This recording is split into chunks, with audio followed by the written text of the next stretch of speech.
We're being warned to gear up for extreme heat with an El Niño weather event edging closer. It's set to bring hotter and drier conditions our way, increasing the risk of bushfires and drought. So how hot are we talking, and what will this mean for our winter ahead? Here to break it down, Sunrise Coastal expert Paul Burt, live from the Northern Territory, where it's quite hot and dry right now. Bertie, good morning. Where are you, mate?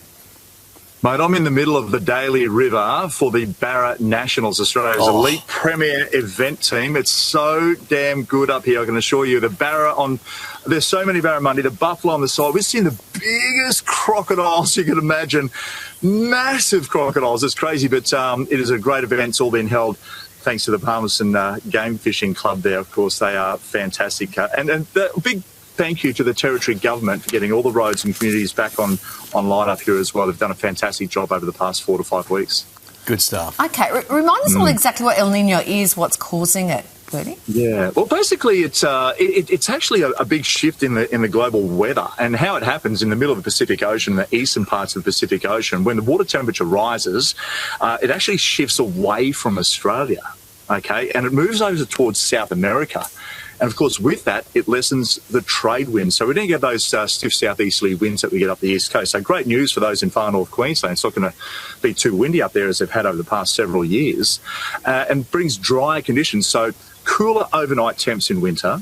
But as the day heats up, obviously, it'll become very dry. We've had floods up here of 16.5 metres from the Catherine Gorge all the way through to the Daly. But so what we're seeing now is a massive drop, and things will start to dry out as we head into the next couple of months. And it could last up to 8 years. OK. Well, last longer than me. Is it coming soon? Where are we at with this in it? Yeah, Larry, mate, it's in its phase now. So we've been in a neutral ENSO phase, which is El Niño Southern Oscillation Index. So as that phase is starting to transition, which happens during winter and spring. So it's not going to happen just like that, but it happens over a duration of a few months, and it's swinging into that way. We see lesser cyclones because it's dry. We don't see too much of the water being evaporated up there to bring those cyclonic conditions, but it can mean we get those pretty severe afternoon storms coming into spring, early summer. And for those in the far northern parts, if you're watching, of course, what that also means is a prolonged start to your wet season.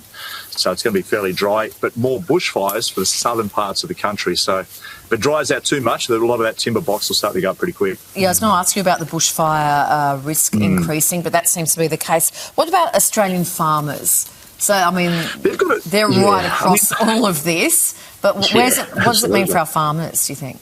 Yeah, Coles, look, it's a really good question. The thing is, we've got to remember farmers have been doing this for generations and generations. It's not as if a city folk's gone out there and bought a farm and expecting to have, golden times all the time. It's not like that. So they're aware that you get, Australia's home of bushfire and drought and floods and all that sort of stuff. So, they're aware of that, but it can mean that we're going to see, if the drought does come through as severe as they are saying it could be, obviously, they've just got to be prepared. Have the water, have the dams all full there, make sure they've got plenty of hay and food there for their stock.